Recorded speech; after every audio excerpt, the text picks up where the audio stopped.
네, 미국 재무부가 북한 최룡해 노동당 부위원장 등 북한 고위 관료에 대한 제재를 단행했습니다.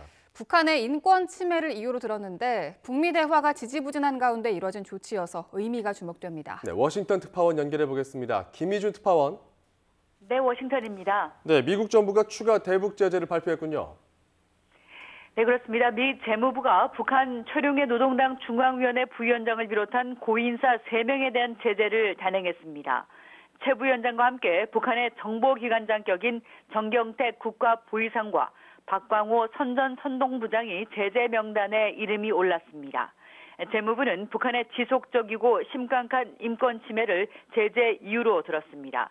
스티븐 무누신 재무장관은 미국은 북한 정권의 인권과 자유 침해를 지속적으로 비난해왔다면서 전 세계 인권 유린자들에 대한 조치를 계속 취해 나갈 것이라고 분명히 밝혔습니다.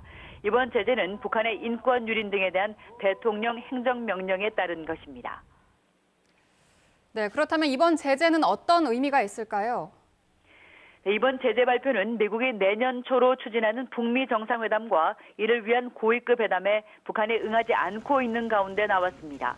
이는 북한의 비핵화 문제를 풀어가기 위한 대화를 촉구하는 동시에 제재와 압박을 이어가겠다는 의지로도 풀이됩니다. 앞서 볼턴 백악관 국가안보부 장관은 2차 북미 정상회담에서 성과가 있다면 경제 제재 완화를 검토할 수 있다는 이례적인 발언을 한 바 있습니다. 하지만 트럼프 정부는 북한의 최종적이고 완전히 검증 가능한 비핵화 목표를 분명히 하면서 그때까지 대북 제재를 완전히 해제할 수 없다는 입장을 견지하고 있습니다.